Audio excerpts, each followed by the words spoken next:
All right. Hello and welcome to episode 13 of On Second Thought with Mike and Matt. I almost said bad fodder figures. It's been been a while. It's been a while, and it took me a minute there to remember what show that I was ready to record for. Thank God. I got no terrible topics ready to go. I do apologize for the delay. I was in Tennessee for the week, so we're going to talk about that in just a little bit. But Matt, do me a favor. Yes, sir. Close your eyes, take a deep breath, and be careful now. I fall asleep. And let me know if you feel it. Can you sense it? Can you feel what's about to happen? What is coming? What is on the horizon? Bengals opening kickoff day, season September 8th against the Patriots. I see the Bengals winning 24-17. Oh, you might beat us 24-0. But you are very close, though. We are almost at fall right now. Oh my God! It is 65 degrees outside right now. I just went for a beautiful walk. No sweating. The air is crisp and cool at night. These next 3 months, the end of August to the middle of November is the sweet spot for me. That's it's always the best time of year. I do have a little, tinge of sadness because that was always a time of year where you'd have to go back to school. And I was always sad as a kid about that, and I'm sure my kids are sad too. But as a full-ass grown adult, boy, there's nothing better than the end of August rolling into middle of November. Mm-hmm. And many people know. Some people might not know. Mike's on the East Coast. I'm kind of Midwest, and so the weather Mike gets a couple days later. And so last week we had some beautiful. Last weekend was just absolutely gorgeous here, Mike. It was in the middle of the night, 50s during the day, 70s. Nice little breeze. Like I said, that fresh air smell coming in. Oh my gosh, it was incredible. Well, I love it. I've talked many times about this. I don't get to enjoy that living in the woods. I open up my windows, even the screens I have, those little fucking gnats can worm their way through. So I don't get to open up the windows in the woods. Unless I want to be smothered by bugs. I wish last weekend I was at the property. It would have been a beautiful, beautiful weekend. I should have went out anyways. It would have been a great weekend to be out there. Well, I was at your property over the weekend. I posted some photos on in Discord on the Fallout channel. The shack. Yeah, the shack and everything, and the little Appalachia there you was in. You was in more Appalachia than J.D. Vance ever was. You often talk about the property, and this is what I envision what is out there on the property. As I was traveling through the Smoky Mountains, I captured some, untouched, original Smoky Mountain properties that they have left there. The people that, sort of, I guess, were the first settlers of that region that developed that area. So, is that true? If you look at those photos on the is this closely resemble what you're living in, or no, not really? I mean, it depends where you go. There's some shacks out there for sure, and there's some poor people out there in Adams County. Adams County, Ohio, is the poorest county in Ohio. Yeah. So there's a lot of shacks. There's a lot of stuff going on out there. Some of it's not far from the truth. Stuff that you posted in that, it's quite the variety going on for sure. But not as old. I mean, there's some stuff you've seen was very, very old out there. Yeah, that was like late 1800s, early 1900s. Mm-hmm. One of those houses, a family of 10 lived in there from, they said, 1890 to 1930. Can you imagine that? One thing I noticed about those houses, did people just like lean over everywhere they went, or were they just fucking small people back then? I think they were smaller people. I mean, these houses are tiny. Not only like the footprint of the house is small. Just imagine having 10 people in that house. Can you imagine that? But we're going to get into it here in 1 second. But the height-wise, like if these were tall people, they were just hunched over all the time. But this is the question I asked, and I shouldn't have asked it in front of my kids, but so be it. I said, how do they have 10 kids? Where's the time? Where's the space? Yeah, exactly. Where's the space? And of course, my wife gave an answer. Well, he probably raped his wife in the middle of the night. And I was like, all right, we're going to move on to a different conversation now. Oh, Jesus Christ! Oh, wow. Yeah, I could. I don't know about the whole force we leave, but maybe in the middle of the night there might be a little sneaky slipping in. Yeah, a little sneaky, and hand over the mouth, possibly. So you are making our point. Well, okay. I had this conversation with my sister last weekend. But the weekend before, we went out to the farm with my sister and a friend. We had this conversation. We're as a humanity, we're probably lucky we're still around. Could you imagine back in medieval times doing the nasty? Because it was probably nasty. I mean, hygiene is much, much better now than it was back in the day. Right. Well, you didn't know any better though. I think that's the thing. Like people, well, that could be. I'm sure people like 200 years from now are going to be like, that Matt Helmer guy was boinking. Boy, he didn't know. Yeah, he should have been wearing like a sterile suit. You know what I mean? They were just all out there floppy, everything just hanging out. Yeah. That's true. But I still maintain bad breath is bad breath. BO is BO. You got to know. You could just imagine the BO back then. I mean, the lean and clean wasn't there back then, Mike. No, it was not developed. I didn't develop it. It wasn't around. Exactly. I mean, yeah. The shaving. The shaving. Shaving. Oh, there was no shaving. It's like Sasquatch. I'm not really into that. What they call that fetish or that look? I forget what it's called. Hairy. Yeah, but there's another more sophisticated name for it besides hairy. But yeah, I'm not into the hairiness. I'm sorry. Nah. We've covered this many ad nauseum on. Yes. We're not trying to go back to the simple cotton panties and a Dorito, but trim. All right, but yes, fall is almost upon us. The magic time of year. Love it. Love fall. All right, so let's get into Tennessee. We went to Gatlinburg area, which Matt is very familiar. Matt, how many times would you say you've been to Gatlinburg? I've been to Gatlinburg quite a few times. I couldn't count how many times I've been there. It's a nice area. It's a very nice Sevierville, Pigeon Forge, Gatlinburg. Very touristy. Okay, it all depends on what you want to do. There's many places to explore and hike and do stuff in nature and that, but there's plenty of shops and So for our listeners, if you've anybody in the Northeast or other places, on the West Coast that have, even though Gatlinburg is not on the water, if you're on the East Coast, you've been to like Old Orchard Beach, Hampton Beach, Cape Cod, the Hyannis area.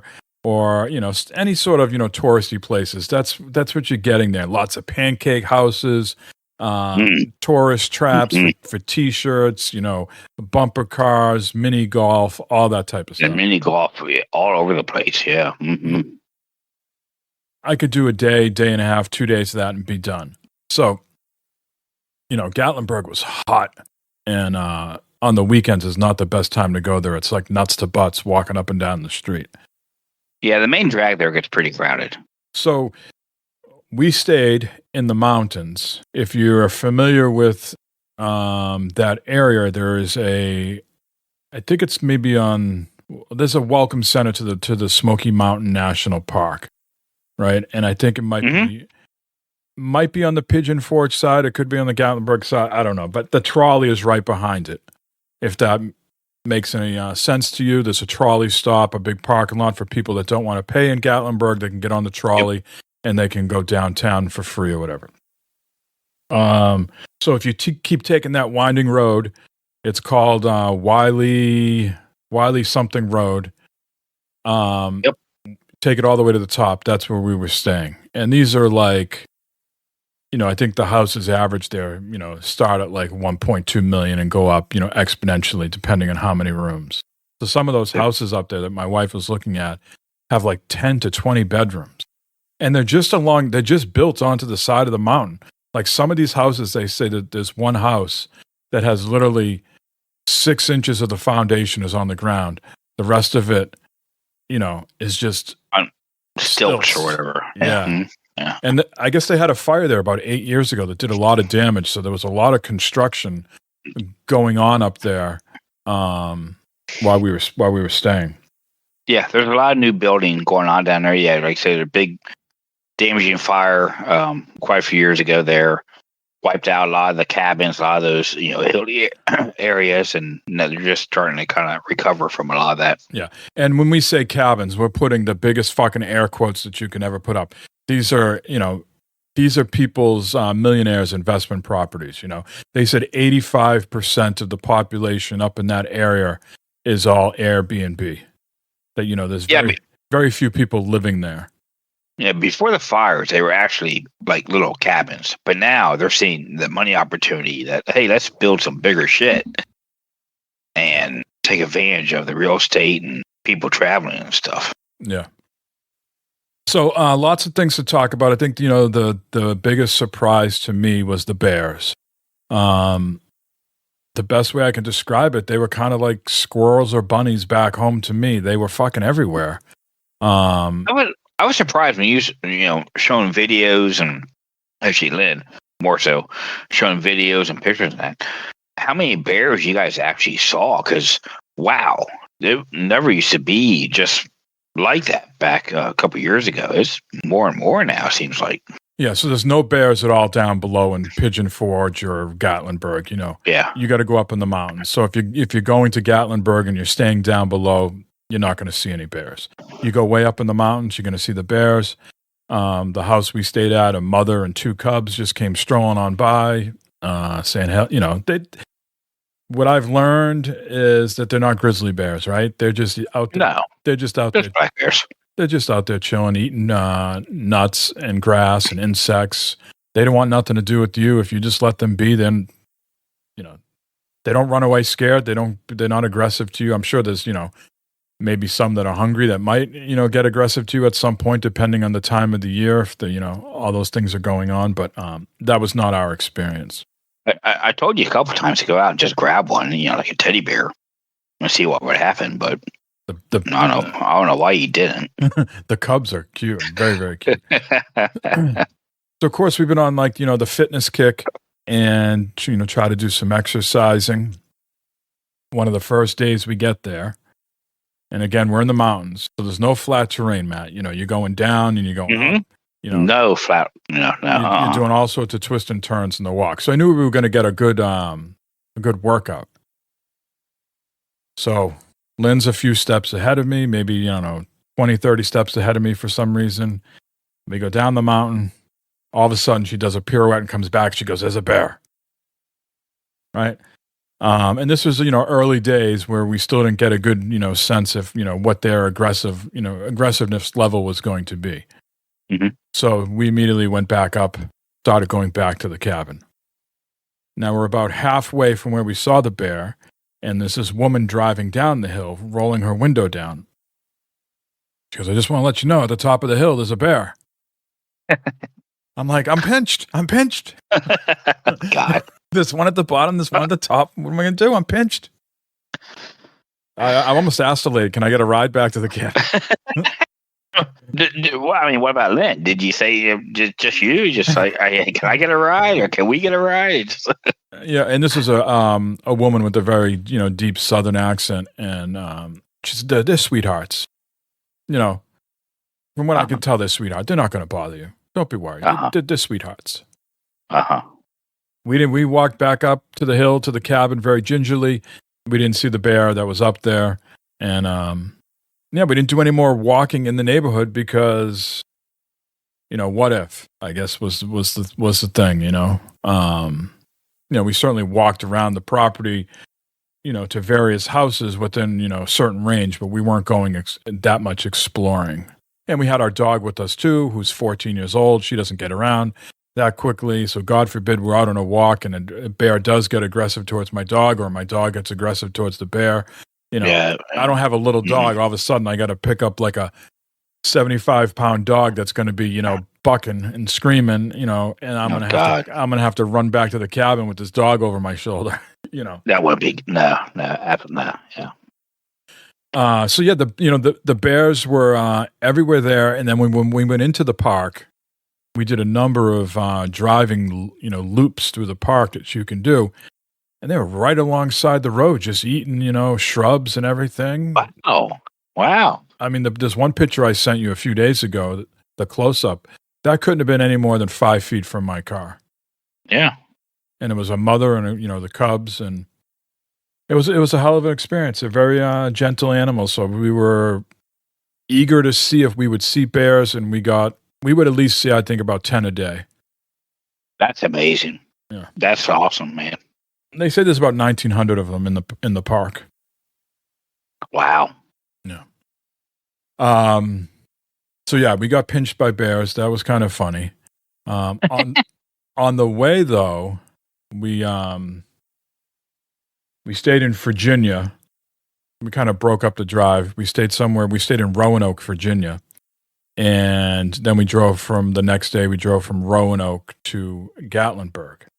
And driving along, I don't know what we did for breakfast that day, if we got something at the hotel before. I think we got something at the hotel before we left.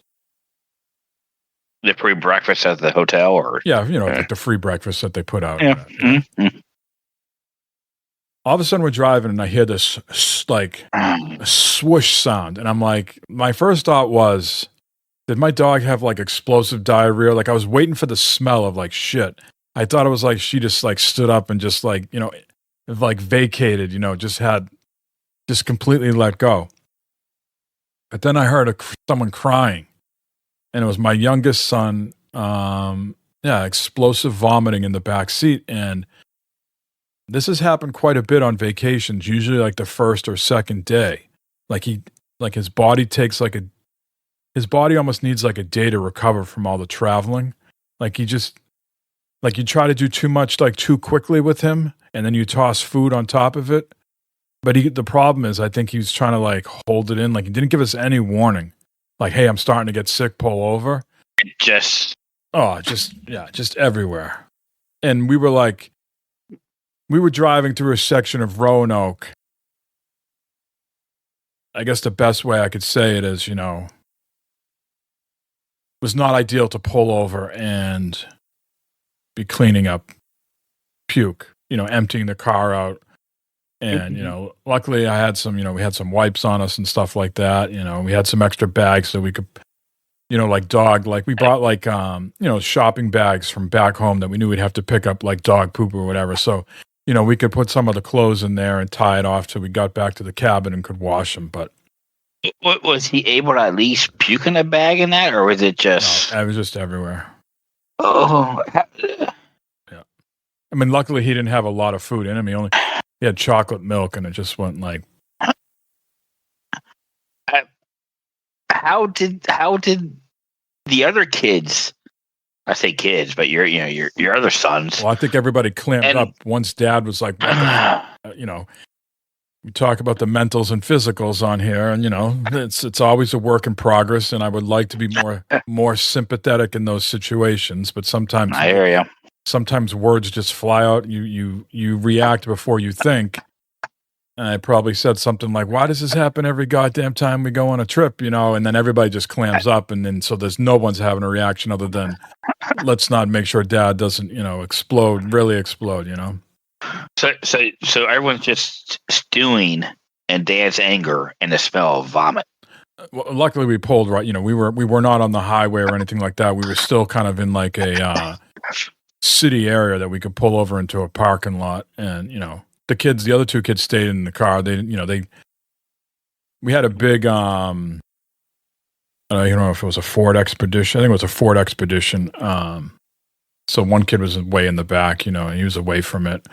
So yeah, my wife and I got out. He had to take all his clothes had to come off. Sure. Oh my God. And I'm like, I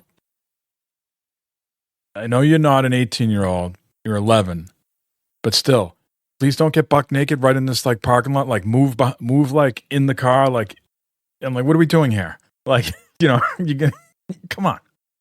And I start saying things like, this is what happens. You always have the damn iPad. You have the YouTube. You're not worldly here. You're just watching friggin' shit on the iPad all day. If you're gonna take your clothes off, get behind the car. Yeah. And these are things Mike's got to work on. A more sympathetic, sensitive touch rather than just direct. Like, what the fuck's going on? Yeah. What the fuck was that? I could just. Yeah. Yeah. You texted me. I never responded to the text, but you texted me back, a week or two ago when this happened. Remind me to talk to you about explosive vomiting. I never responded. I was like, I'm out to farm. You just texted me this, and this is not something I actually want to remind you about because this is not going to be pleasant, whatever it is.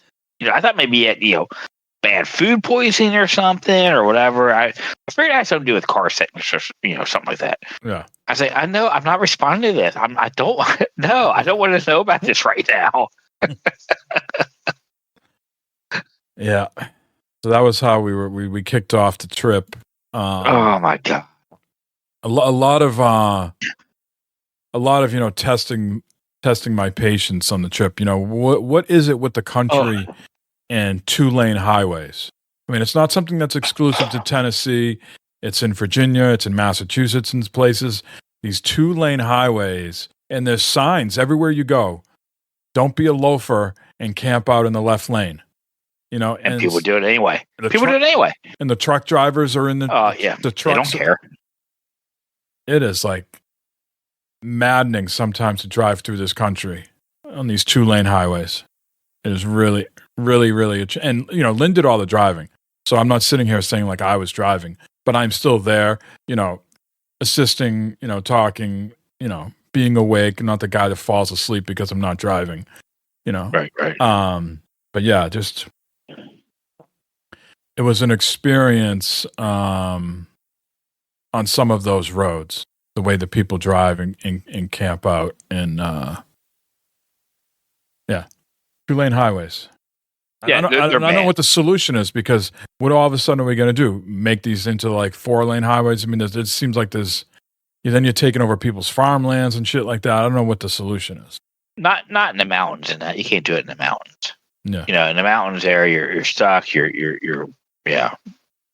No, I hear what you're saying, because there's a lot of just back roads, especially through that area. And that, you're kind of stuck. Yeah. Some other stuff that was going on. Have you ever, when you've gone to Gatlinburg, have you done any of those like mountain coasters? Have you gone in the middle of Gatlinburg? There's a thing called Ober, Ober, and you can take that like ride up to the top, right to the mountain. The tram. There's a big tram. Yep, going up the hill. Yep. You've done that. I've done the tram up. We've done some. I've never done some coasters where there's a couple different coasters. There's one where you're on a rail. Okay, you go down. And there's a couple where you're in like a concrete trough doing things and stuff. So it depends, but I've never done any of those. All right, so there's 2 coasters there. There's one that's kind of like if you get up to the top of the mountain, you go to the right. If you're like facing out at the mountain, you go to the right, and you got to get on like another ski lift. And you halfway through the ski lift, they ask you, are you going to the top of the mountain to view, or are you getting off to do whatever this mountain coaster thing is, right? And you let them know. So that one is kind of like, I'd say like easy peasy, right? You're just in this little plastic thing. You pick it up and carry it to the thing. You put it on the track. You sit on it, and there's just a pole in the middle that you're pulling back and forth. It's your brake. Yeah, exactly. So you don't go incredibly fast on that. The track is worn out. Those things are purchased, used. It's kind of a slow ride, right? But there's this other mountain coaster that's a fucking mountain it's a roller coaster. And again, you're controlling it instead of having that brake with the lever in the middle. You got these 2 poles, but the same thing, pull back to brake, pull forward to go. And they have it automated that you can't be there's computer sensors everywhere on the whole ride, and you can't be more than 80 feet. You can't be closer than 80 feet from the person in front of you. Now, so I'm actually like brake or do something. Now you're picking up what I'm about to be putting down. Oh. So, we're not civil engineers. We're not, planners. Wait a minute, what? Huh? What? So we didn't anticipate like what was the best order of people to go. Right? Thinking, who would be the most, who's going to go faster, who's going to go slower, how's this all going to play out? So the way it went was my two oldest boys, then my middle, then my youngest, then me, and then my wife. What happens, my youngest son is very cautious and he's going slow, and I get motion sickness on these things. So I'm trying to go as fast as possible to be done. Right. And so like every 2 to 3 feet, I'm getting bucked. Because the system is stopping me. Right. So I'm getting nauseous. I'm getting whiplash. My back is hurting. My neck is hurting. But the fucking ride stopped me in the middle of a turn. Like I'm like this, and I can feel like even though I'm strapped into this damn thing, I feel gravity about to take over, and I'm about to spill out of this ride. And I'm like, hammering those bars to go forward because I'm about to go ass over tea kettle and fall out of this thing. And so, again, Mike handles this incredibly well at the end. Never going on that fucking thing. What the fuck was up with this? Well, just a barrage of F-bombs as I got off it. And I'm not trying to be, funny or humorous about it. It's embarrassing, but I can't handle those types of situations. But yeah, I could see that. I could see it going down. All of a sudden, your situation you are is like, okay, what? Why the hell did I just stop? And put it in this type of context. You're waiting an hour, and this up there is not that busy, but everybody's going to this fucking ride. So it was an hour wait. Yeah. Right. And it's hot as balls out. Yeah. And I'm looking for some payoff, and I don't get the payoff. I get bucked and stopped like every friggin' 2 to 3 feet. And it was a miserable experience. But I'm telling you, money well spent. Yeah. I think my boys had a great time. Lynn didn't have a great time either because she's behind me. If I'm getting stopped, she's stuck behind you. So. Yeah. And she probably didn't know exactly what was going on. She probably thought you just kept stopping or some bullshit. And she's probably, what the hell were you doing? If you could have the whole track to yourself, right? Yeah. You could go down fucking really, really fast. Uh-huh. I mean, that thing moves. Like the first minute and a half, 2 minutes of that ride, you keep going up, and then it plateaus, and then it goes up. And it plateaus. You keep doing that for about 2 minutes. And I'm like, this is an easy ride. What are we talking about? I'm just going to come down, do a few loops, and be over. No, the further you keep going up, the more you got to go down. And boy, the speed was something else. And I imagine that's what happened to my son as he like freaked out and he just started riding real slow. And I caught the ass end of that. So what? So do you like have a harness on you or something like that to keep you in? Because I would have like unbuckled that thing and said, "Fuck it, I'm out. I'm going to walk down the rest of the way." Or I'm. What do you mean you're out? You're on the side of a mountain. Where are you walking to? There's no walking. You're gonna have to roll. Wait, what? Well, man. No, it'd be about a 20-foot drop. Okay, it's better than being hanging on the side of a goddamn rail with this thing on you, not knowing what the fuck's going on. It straps over your body like this, like a normal seatbelt.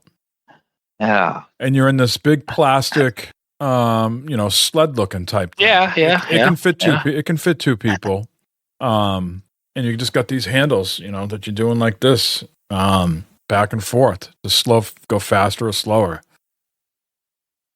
But I talked to the therapist today, and I'm like, I need to handle these situations better. I need to figure out a way to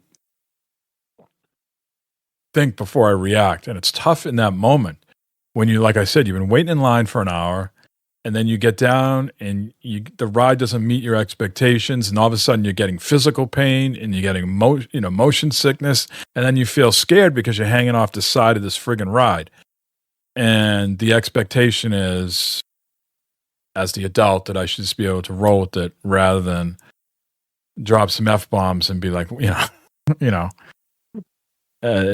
it's I don't know. I feel like sometimes I feel like boxed in on those types of situations. Like I can't express my disappointment or anger.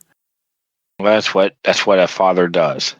They just kind of take it and roll. They just hang on the side like they're about ready to fall out of this chair and roll down the mountain. This is what a father does. And you, yep. Other things we did there. We went to Dollywood. I'm not sure if you've ever been there. I've always wanted to. They got some good roller coasters there. Yeah, I mean, I don't do any of those, but the family had a good time. That was the hottest day, the Monday. It was incredibly hot, and of course, the one roller coasters that I do is the water ride, the Flume. Yeah. And if you notice, Matt, I know everybody can't see, but I'm wearing a different hat than usual today because on the water ride, my precious Red Sox hat flew off into the water. And, God bless Lynn. She goes over to the attendant. My husband's hat fell off. And the lady's like, you're not getting that back.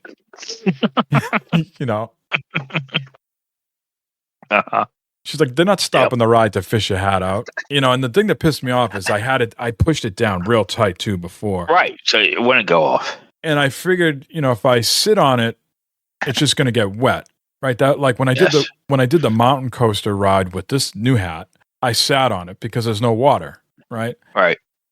But on the Flume ride, I was like, I'm gonna get wet, and I don't want to be walking around with a soggy hat, Well, that and the fact you're putting the hat on a place where you're sitting on a log flume, where someone else's wet ass juice is there, But you could feel that. I could feel the air As soon as I could feel go. If there was a microphone there, you would have heard a little pop. Did you not I had it down. Grab? No, because we just were about to go down. We were going up, and we just and I go like this. Of course. There you go. Yep. Because I have this irrational fear of these things, right? And so I'm going up. This is what's going on in Mike's brain. I'm going up the ride, and I'm like, I fucking hate myself. Why do I put these in position? Why am I married? Why do I have kids? Why was I born? On a water flume. Were you supposed to be having fun on a water flume? These are all the things. They're free. And the thoughts are going like this, Matt. They're this, And so when I get to the top, I start getting the adrenaline rush and get angry and mad, and then all of a sudden I'm like, yeah. And I put the hands up and poop. Fucker, you're coming to town. We're going to Kings Island, and we're going to ride every goddamn roller coaster there. Yes, we are. We're going to ride every roller coaster that's there, man. Okay? So when you go up the hill, you're be thinking, and then when you're going down, you're like, fuck you, people. Fuck you, world. Pretty much what I do on the way down. But then my joy, my crescendo of excitement was quickly deflated because my hat went. Your hat was gone. The air and the water, the breeze for that brief nanosecond felt so good because it was hot, and that euphoria you had there for a couple of seconds, milliseconds even. Yeah. And then Dad, what does Dad like to do at these rides? Because I don't go on anything that's going to make me sick. So what do I tend to gravitate towards? Fucking train ride. Absolutely. It was the worst goddamn train ride ever. The scenery was terrible. Oh, no. Oh God. And these people in Tennessee, boy, the guy prides himself on making the horn sing.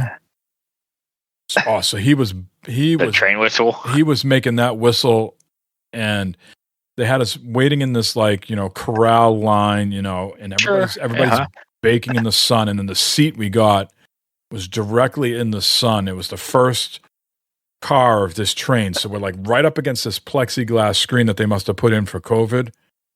Oh my God. And they never took it down. So like my face is like pressed up against this plexiglass, and these rides go on like the top of the hour, but they put us on the friggin' train about like 1:45. So for 15 minutes, the thing is not moving. And I'm like pressed up against this plexiglass. I thought I was going to melt. I thought it really was. And then the guy gets on and he's like, this was a World War II, like, steam engine that's been repurposed and it's real and blah, blah, blah. And like, there's a guy up here shoveling coal. And yes, you will get cinder in your eyes. And cinder is not an emergency to press the lever above you. If you get cinder in your eyes, you go to the station afterwards and someone will flush your eyes. So, like, as soon as the train rolls out, Mike's already pressing the lever like, fuck this, I went out. The train moved 2 inches. I mean, everybody was having a good time up until that point. That really was the deflating, because it was the line was so long, and then we were just baking like raisins out there. We were like shriveled up raisins afterwards. Everybody was like so flushed and tired that I think they did like 1 or 2 more rides, and then we left. They did go back later in the day, my wife and 2 oldest, for the fireworks, which is all done with drones. Yeah, I didn't go back for that, but yeah, we played Fallout. But we'll get to that. But yeah, I thought it was very clean there. I had no sense of that there was a flood. There was plenty of space, plenty of good restaurants and food, and she's got a big display there that you can go walk through and see all her clothes from when she was younger to when she was older, and all her wigs and heels and all that stuff is in there. All the gold records. So yeah, it's really nice. I didn't go to Splash Country. I just went to Dollywood itself. But yeah, next time you're there, we take the kids. I'm sure if Christopher and Barb are into roller coasters, there's plenty of them there. Oh yeah. Was Splash Country a separate charge, or was that included in the price? I don't know. Lynn handles all the. Yeah, sure. Yeah, absolutely. Yeah. I have no idea. What other shit did we get into there? Of course, we went to the national park. Beautiful. We went to Kingman's Dome, like that you've done. Smoky Mountains is great, ain't it? Smoky Mountains is great, ain't it? It's very nice. I got to give you some of the names of some of those driving tours we've done. You don't have to get out of it. There's plenty of places to pull over. Like if you want to go see those houses, like the pictures I took. Yeah. You can pull over and walk inside them. The disappointing thing, I don't know when this started, because some of the dates in there are in the 60s, 70s, and 80s. But what's up with people feeling like they can just carve their names and write in these houses? They're all covered with, everybody, from Sharpies to etching in with a knife or something like that. So just from the road, you look like, oh, that's pretty cool. That's like an old timey building. Let me go in and check it out. And then once you're in there, it's just all vandalized to shit. Yeah. Yeah. That's disappointing. It is. People are assholes when it comes to that type of stuff. I mean, would you like someone going over your house and just, carving there? Imagine having a cookout outside, and all of a sudden someone whipped out their pocket knife, and just put, their initials with the heart between them and their wife on the banister of your, porch. Absolutely. Don't do that when you come to my house. No. I did notice way more smokers in the South. I don't know what that's about. You asked me about the political stuff. I saw very little on either side. And that surprises me. That surprises me there. So that's good. I mean, it's a touristy area, so maybe, of course, anytime you're in those sort of downtown touristy areas, I don't care if you're in Tennessee, if you're in Massachusetts or Maine, you're going to have those stores that are looking to make a quick buck that have, political sayings on them. But I didn't see anything overt for one candidate over the other. It was something that I was surprised with, and yeah, it was, is what it is. But I did notice a lot of smokers down there, and I got to say, Gatlinburg's got the worst fucking food I've had in I was going to ask you, a long time. Like, is it like the altitude? Like, everything came out flat, like flat as fuck. Like I understand pancakes are flat. The breakfast food, the breakfast food is fine. It's really difficult. I know you've had the bacon thing, We're not going to get into that. But, pancakes, eggs, bacon. I didn't have any bad experiences with breakfast. But I got to tell you, I went to a couple other restaurants, and it was some of the worst fucking food I've ever had in my life. Like, real bad. Like if it was like almost like I was serving someone dinner. Like, oh God. Although I got to say, we did eat at this probably doesn't count because it's a chain. The kids really liked the pizza at Mellow Mushroom. Yeah, Mellow Mushroom. Uh-huh. Yeah. The pizza was kind of. I had a very good margarita, frozen margarita from there. Yeah, we went to a place. The one time we went down to Gatlinburg, we went in Sevierville, close to where we were staying. Went to a pizza place. It's a brick oven pizza place, and high reviews, everything in this place. All right, cool, we'll go there. Pretty good crowd there. Place was busy, and we had this waiter, and he was a little overweight, whatever. Okay. Well, he's constantly sweating in your food. He sweated all over the pizza when he was putting the pizzas down. There was drips of sweat coming down the pizza. I was like, you didn't ask for salt on your pizza? I looked at him. I was like, He said, "What?" I was like, "You're sweating. Well, it's hot in here." I said, "Okay." I said, "You sweated. You dripped sweat on our pizza." Oh no, I don't think I did. I was like, "Yes, Bob's like, you absolutely did." Bob's like, want to crawl under. She wants to crawl under. Oh, yeah. We went to this one restaurant. It was so bad. I can't even begin to describe it. There was a couple like people eating there. And I swear, looking back on it, when I walked in, the guy was trying to make eye contact with me, like, leave, like, don't eat here. By the time we sat down, everybody was gone. We were the only people in there. And it was downpouring outside, and we waited like 10 minutes for the rain to let up a little, and then we quickly ran inside. Uh-huh. They wanted to take pictures of us. Oh my God. And I looked at Lynn, I go, no. She's like, they're probably just using it for like promotion. I'm like, no. And so she lets them, they're taking pictures of us, and then they want us to stand up and take pictures. And like Lynn's taking pictures with the kids, and then like I am like fucking fuming at this point. And she's like, the guy's like, "How about you and him?" And she like leans over to me, and I like pull away, and she's like, "Yeah, I don't think he wants to do that." And I'm like, "What do you think's going on here?" "No, she's probably all just promotional materials." "Yeah, bullshit." 10 minutes later, he's like, "Yeah, that'd be like $20. Oh, no way! Really? And Lynn was like, "Yeah, I don't want those." Oh, the guy. I mean, I'm in a. I can't even describe how bad the food was. I ordered, I'm still on my health kick here. I'm trying to have a salad, just a regular chopped Cobb salad. So it comes out in that usual, like, tortilla type bowl. And it was like soup in there. It was, I don't know what they did, but it was soup. And Lynn's like got like, I don't know, some enchiladas or something. It looked like someone like stepped on them. They were so flat. The only saving grace is they really had a good frozen margarita. But it was so bad that I am never one just to leave like a whole meal. I just left. I was like, I gotta go. I can't be dealing with this, I would like to know later what this restaurant is.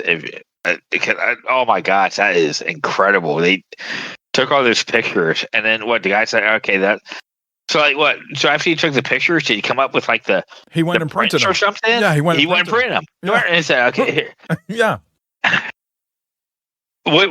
Oh my God! Wow. I was fuming. I was like ready to. I was ready to be like Jesus in the bingo hall and just fucking flip the table. Just start flipping the table. Yeah. All right, we should probably move on. Not that many people want to hear about Tennessee, but that was. Oh, this is good stuff. That was kind of like things in a nutshell there. Gatlinburg, Pigeon Forge area is very touristy. If that's the thing you're into, go to it. But really, if you go to that area, I think for me, it's all about the national park, the stuff that you can see in the park. Dollywood was very nice.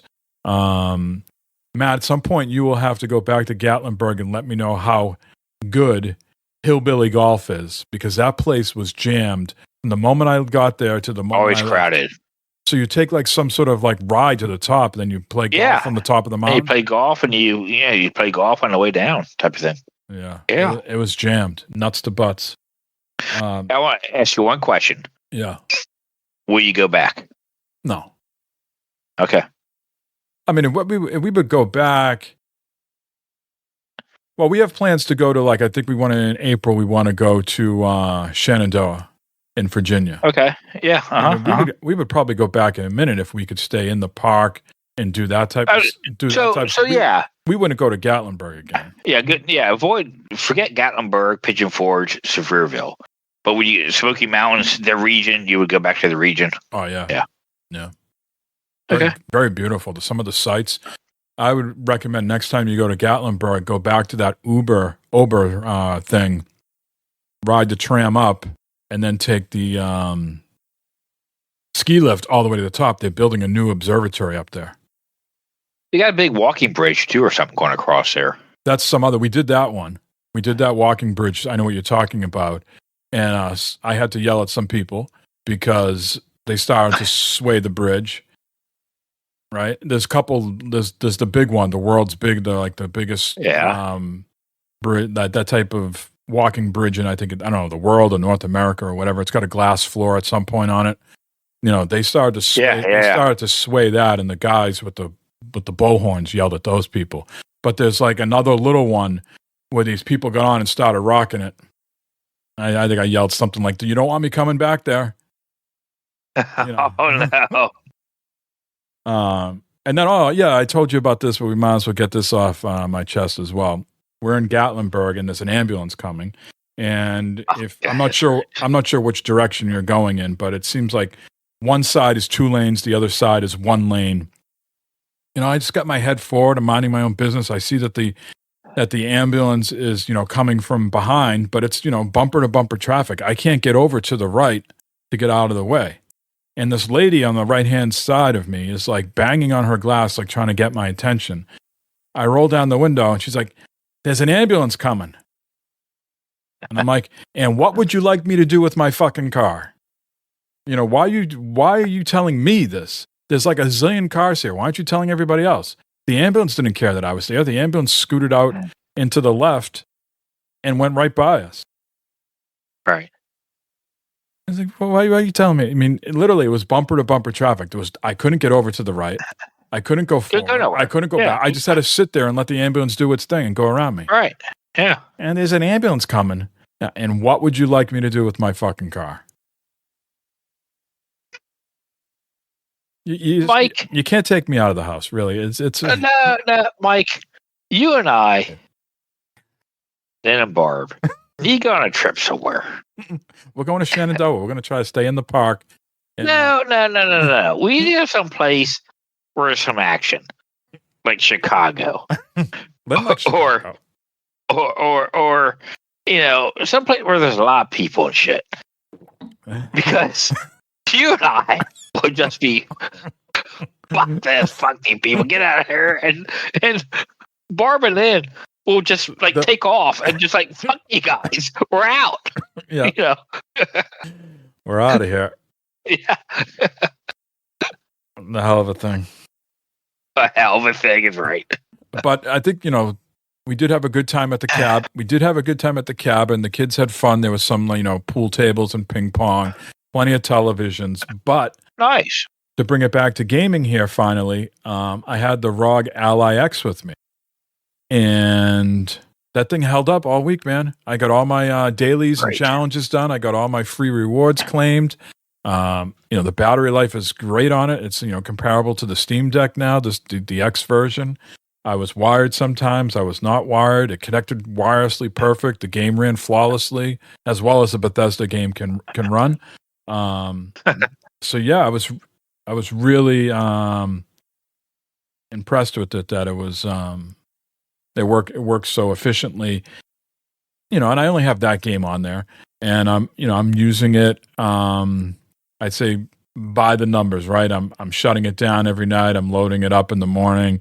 I'm just going into the Xbox app and I'm clicking, play on the game, and boom, I'm in. I'm not doing any sort of customizations or modding or anything like that. I just kind of vanilla out of the box experience, and it worked fine for me.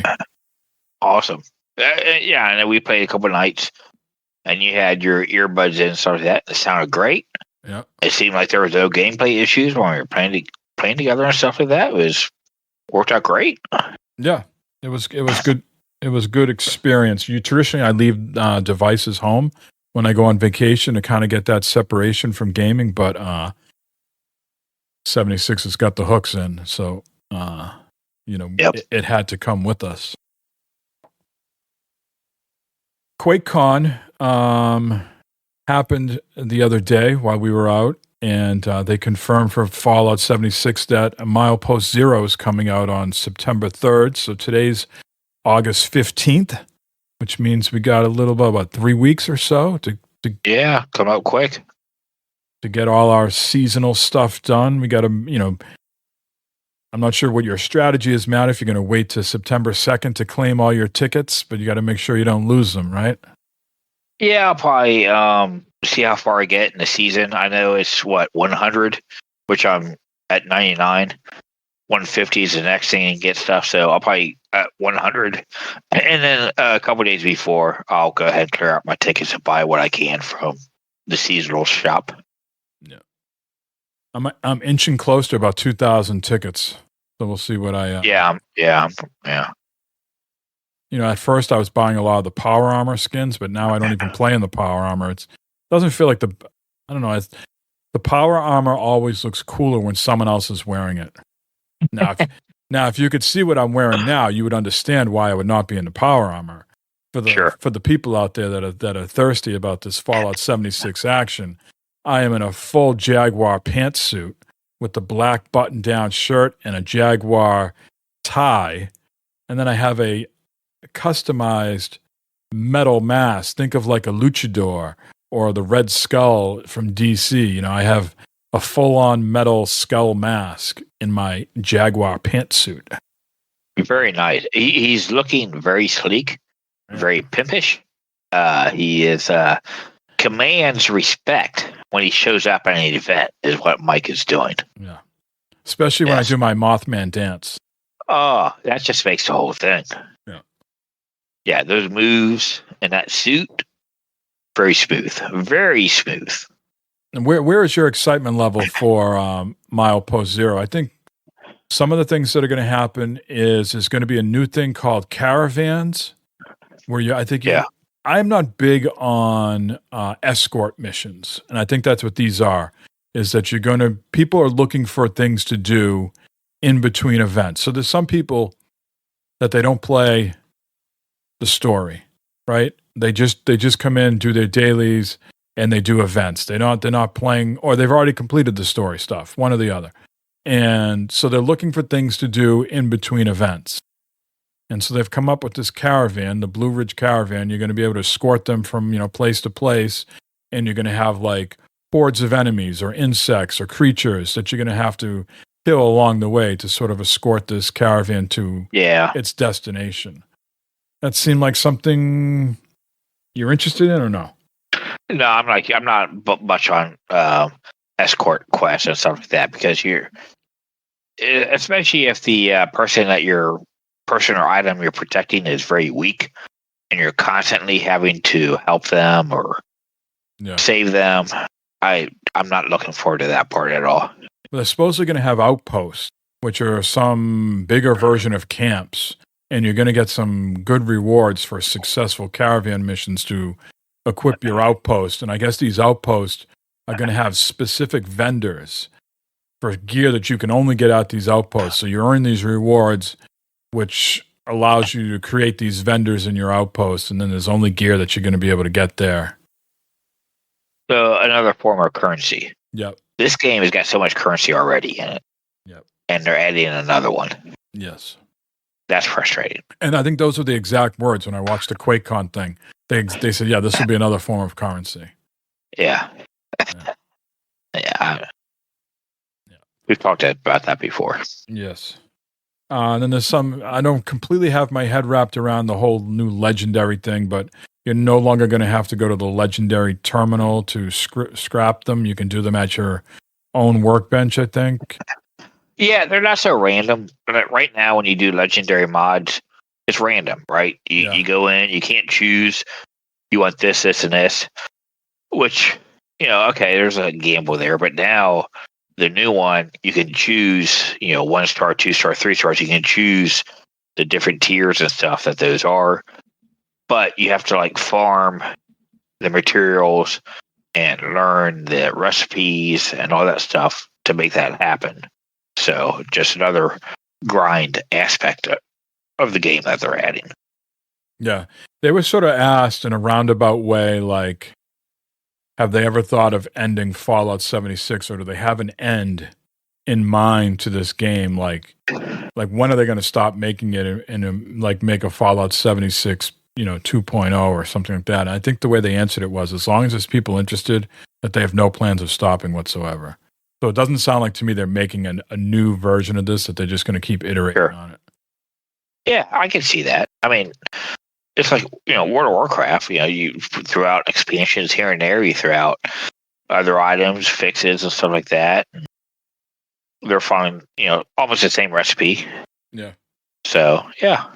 I want to circle back real quick to we talked about the Ally with Fallout right before the show. Larry tweeted us talking about the Steam OS coming to the ROG Ally. Now, I think that Valve, it's not imminent, hey, it's going to come out in a couple weeks or a month, but they have confirmed that they're going to have their OS they're going to support the ROG Ally X with their OS. So I'm still trying to understand this. Does that mean that you can dual boot the Ally? Because you could already have Steam on the Ally. Right. So yeah, I think that's what it's you can boot directly into their OS. Now again, this is not something that's in development and going to hit the shelves in a month and a half, 2 months. They just said, yeah, we're going to support it.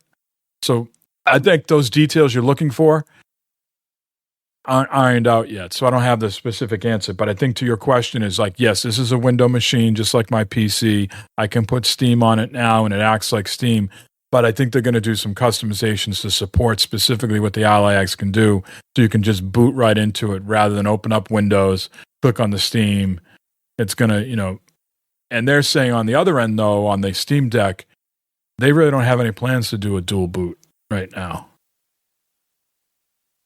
Yeah, I guess my simple mind, I'm having a hard time understanding the reasoning and what's going on with this, because I think it's because this is the future and they want to be a player in it. I think, Microsoft's going to come out with their own version at some point, or Microsoft's going to do a similar thing where you can take the Xbox OS and boot right into it like you're on your console, regardless if you're on the Lenovo Go, the ROG Ally X, or the Steam Deck. I think that's what Microsoft is planning if they're not going to come out with their own dedicated handheld like a Switch. Yeah, I think we're in the early stages and we can't really say one way or the other how it's going to work, but I think that's sort of reading between the lines. Rather than clicking on an app, you just boot right into it like the Steam experience, big picture experience. Yeah, I understand that, but you can do that on your PC. So why not have a Steam OS for your PC then to do that? That's where I'm getting. It doesn't make sense. You're adding an extra step to something that you can do already. Right? There's got to be maybe there's some other benefits to it that our simple minds aren't grasping at the moment, or they haven't revealed. Sure. Yeah. I have a humorous story before we get into some gaming news. So we've all have Disney Plus at home, right? So be aware that if you have Disney Plus, whether a trial or not, you have now agreed that if you die a Disney resort, that you can't hold them responsible because you've agreed by signing up for the services that any sort of suits or anything have to go through arbitration. You can't sue them. So what I'm getting at here is Disney is trying to get a wrongful death lawsuit filed by a New York University doctor's grieving husband tossed because he signed up for the Disney Plus streaming service years earlier. The widower is suing the theme park juggernaut, claiming that his wife suffered a fatal allergic reaction shortly after eating at a Disney Springs restaurant in Florida last October. But Disney is claiming, again, this is a $50,000 suit. We're not talking millions of money here. $50,000. Disney is claiming the $50,000 suit should be moved out of the courts because the husband agreed to arbitrate all disputes with the company when he first signed up for a 1-month trial of Disney Plus. Now, they also go on to say that you also agree to that when you buy the tickets. But they are holding on to that Disney Plus. He signed up for a trial like we all did when it came out, first thing, right? And so Mike, this should be one of your match quick hits. Okay, this has been because I got thoughts about this whole thing here. Okay, right. Number one is $50,000. Pay the motherfucker, and this gets swept under the rug, and this never comes out. Yeah. Right. Yeah. Okay. Just pay it and be done. Number two, no one reads them goddamn things. Okay. Which is a problem both ways. But there's a story about where this is years ago. I can't remember who it was or what it was, but someone actually read through one of those whole terms and conditions. And like in the middle of it was something like, hey, if you made it this far, send in an envelope with this snip and we'll send you a check for like $5,000. And he did that. And they sent him a check for $5,000. Which I'm sure he had to pay taxes on. Well, sure. But I mean, no one reads any shit. And a lot of shit doesn't matter because you can still sue. You can still, there's waivers and shit. You buy a ticket to go to the concert. If something happens, we're not liable in that. People still sue. They still settle out of a court. All that stuff. This is ridiculous for one thing. Okay. And for even Disney to bring it up. Yeah, give it the $50,000, be done, be out of it. And that's it. This is silliness. Absolute silliness. Yeah. And of course, it's in the New York Post too, which just adds to the silliness of it. Absolutely. Yes, you're correct there. All right, let's go on to some real hard-hitting news, though. How about this? Ooh. Ibrahim Al-Nasser from Saudi Arabia has broken the Guinness Book World of Records. He has connected 444, I'm going to say that one more time, 444 different game consoles to one television.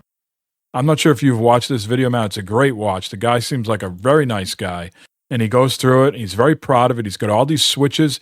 Must be a highly educated guy because he's got a nice program. He's got everything, coordinated. He clicks these buttons on this spreadsheet. It tells him where it is and what he needs to do, what he needs to flip on. And he's got it all on one television. First of all, I didn't know there was 444 different game consoles. That's what I say. I mean, we're talking like 444 different individual consoles, right? Not like there's 400 Sega Genesis and 100 Xboxes.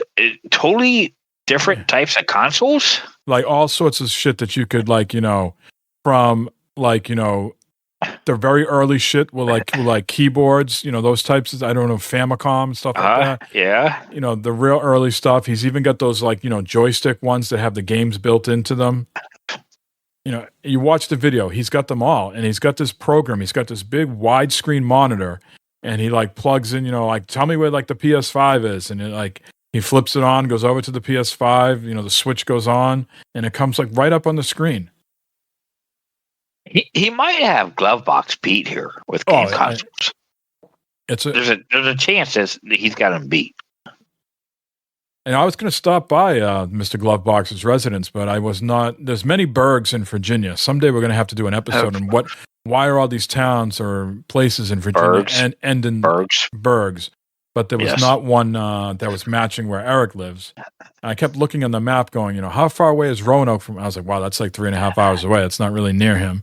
And then on the way back, we went through Virginia as well, and we stayed the night in Maryland. And I was like, maybe I can visit him then, but kind of like late. I just wanted to do a big cannonball in his pool, but I figured he's got those big dogs he's got outside. They might not take so kindly to that. And he knows he got cameras all over the place too. Yeah. Yeah. Once you've seen Mike streaking, you can't go back. Hell of a thing. But yes, props to this gentleman. 444 different game consoles. I'm watching a video. He's very proud. Yeah, he seems like a nice guy. He's a very proud guy. Yep. And Matt, we know you're a very proud owner of a nice PC. So these next 3 stories are for you. Hey. Because you didn't move over to the PlayStation ecosystem, even though I did not.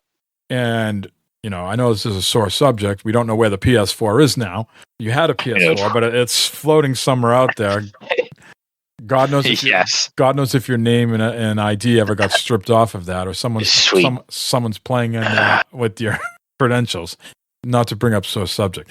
Very sore subject. So God of War Ragnarok is coming to PC on September 19th, so a little over a month from now. So where's your interest level in the God of War games? Have you played either one? They can both be available on PC within a few weeks.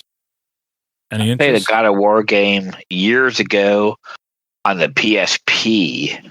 Right, like Chains of Olympus or something like that. So, yeah, there it is. Yep, right there. Yeah, I played that. That's when I got a War game. These 2 God of War games are, are a little bit more advanced than Chains of Olympus. Chains of Olympus is still a good game, though.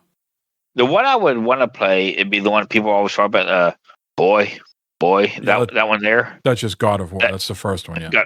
Okay, yeah. But this God of War Ragnarok's the same guy, though. So it's like, this boy in this one, too. Yeah, I don't know. So those type of games really aren't my thing. I don't know. If you ever can nab them when they're on sale, I think they visually, and there's just a lot of good development in there that you could dip your toes in and just be a fan of. But I know you're going to get this one, Matt. I know you're going to say, yes, I'm all over this like flies on shit. Red Dead Redemption, the first one, headed to PC. Rockstar has yet to announce the PC version, but it has been detailed bizarrely on the PlayStation Store page for the game. As shown in the screenshots and video taken by Eurogamer, the description as it was shortly after 8 a.m. UK time stated players were now able to play Red Dead Redemption on PC for the first time ever. So, where does the first Red Dead Redemption game sit in your heart? Do you love that game? Best game I ever played in my life. Yeah. Best game. I am not. I absolutely love that game. Did 100% on that game. Did everything I could. Yes, I absolutely love that game. That was the best game ever that I played in my life. So you're going to be all in if it comes to PC?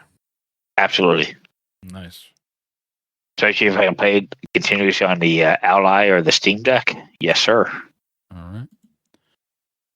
And, we talked at the top of the show here that it's getting to be the best time of the year, which means, Halloween's coming, spooky season, also almost sausage season, cozy season. Sausage season, yes, sir. Cozy season.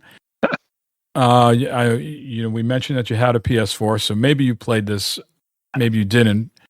I know you like to spend time with Barb, whether she's reading her books or watching television and you're on the Ally. Until Dawn, you might be able to get on, PC now, and you can play with Barb. She can make the choices for you, and you can, implement them as you go along. So Until Dawn is launching on PS5 and PC on the 4th of October. I think this is completely rebuilt and enhanced. So yeah, perfect. I think it's coming out perfect time of the year where everybody's, into those types of campy Halloween horror type games. Yep, I played that on PS4. Great game.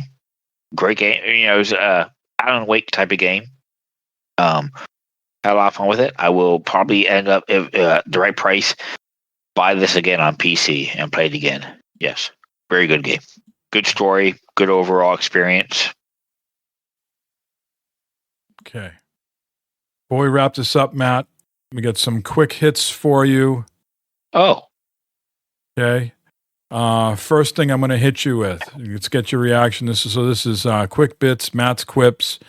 Rumors, heavy speculation that Forza Horizon 5 is going to be announced any day now for the PlayStation 5. So Microsoft's first-party exclusive racing game coming to PlayStation. I can see it happening. Sure. Yep. Okay. But do you have any reaction as far as like that's a good thing, it's a bad thing? It's a good thing. I mean, it's a good thing. Spread the love, racing games.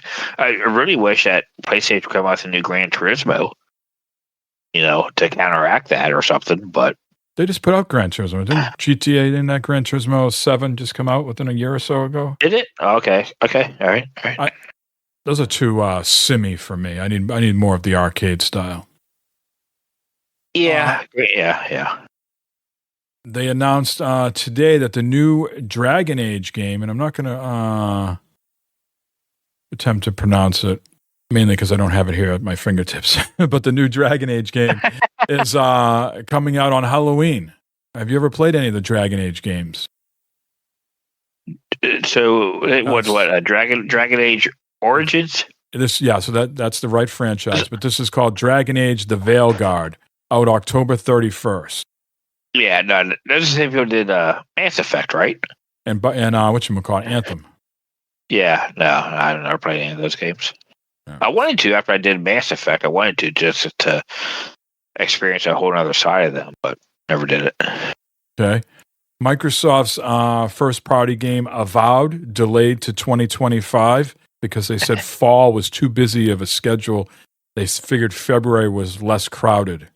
Avowed is made by Obsidian, who, of course, did Fallout New Vegas, and they did Outer Worlds. Any reaction to that news, sir?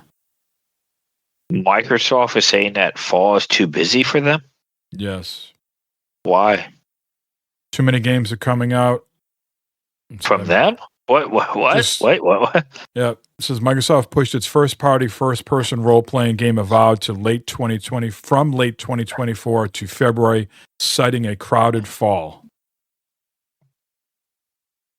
Call of Duty's coming out. I think the Diablo campaign's coming out. Madden. But none of those games are Microsoft games. Well, Diablo certainly is called. They all are Diablo and Call of Duty. Well, okay, no, come on, right? Because they bought Bethesda, they bought whatever.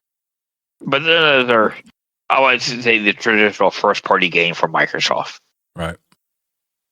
I got you. Busy my ass.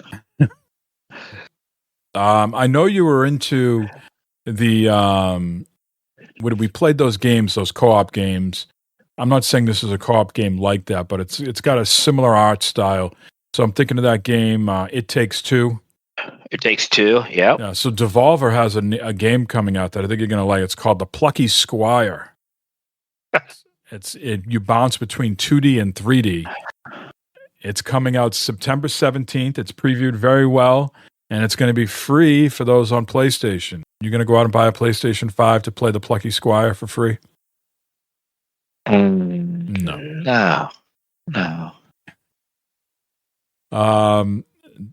They still maintain that Starfield expansion Shattered Space and Machine Games Indiana Jones are releasing this year. Do you have any guesstimates of when we'll see the Starfield expansion Shattered Space and when Indiana Jones and the Great Circle will be released this year? Well, apparently Microsoft's busy this fall.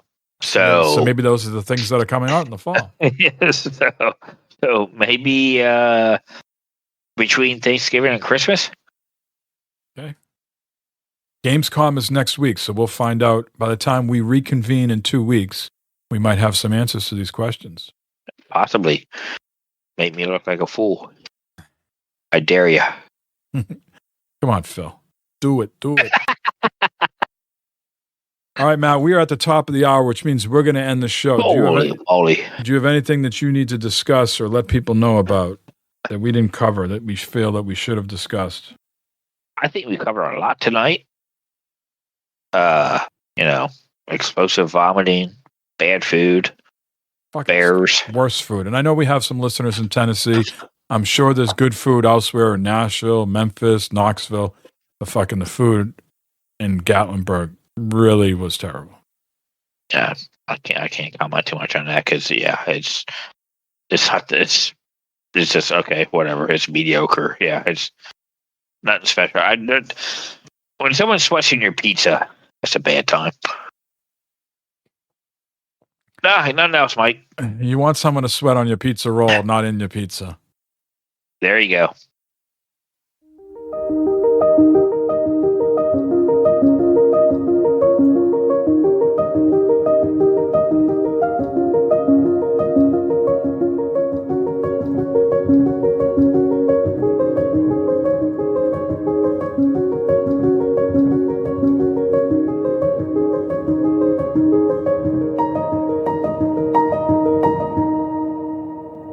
I'll use small words that you'll be sure to understand, you warthog-faced buffoon.